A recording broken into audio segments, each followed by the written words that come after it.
Moi, c'est Jean-Pierre, 74 ans, retraité de l'aéronautique, et j'habite le quartier de Cap-de-Bosse. Merci.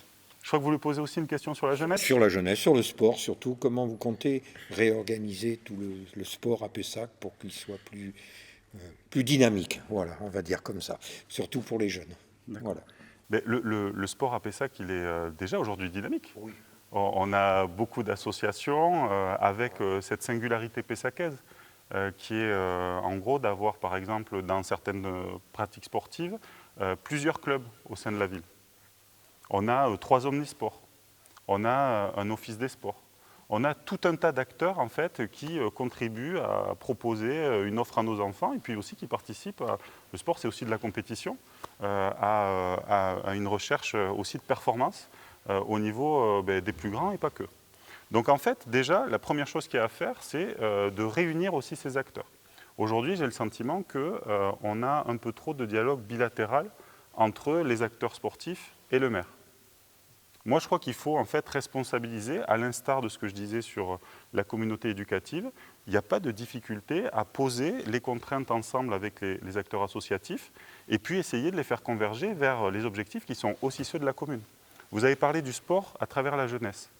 Le sport, c'est un élément d'épanouissement et de réussite éducative majeur, comme la culture. Donc moi, demain, je veux que les associations sportives, évidemment, elles ont l'objectif de performer, d'être compétitives, mais aussi elles ont un rôle social, éducatif qui est majeur.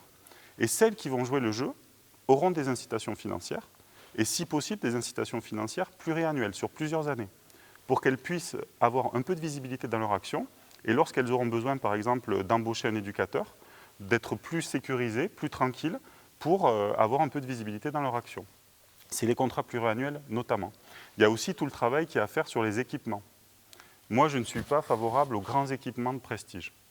Je crois que c'est important d'avoir des équipements adaptés, mais il ne faut pas chercher juste à se faire plaisir quand on coupe le ruban. Il faut des équipements qui soient adaptés aux besoins et aux pratiques sportives. Moi, j'ai toujours un peu mal au cœur quand on va à la fête des associations en septembre et qu'il y a des associations sportives notamment qui vous expliquent qu'elles y vont, qu'elles tiennent des stands, mais qu'elles ne peuvent enregistrer aucune nouvelle inscription. Et là, ça fait le lien avec les problématiques qui sont celles de la jeunesse. Je n'ai pas la prétention demain de résoudre tout d'un coup de baguette magique, mais je pense qu'il faut mieux définir les priorités, mieux partager le diagnostic pour mieux partager les solutions demain. Très bien.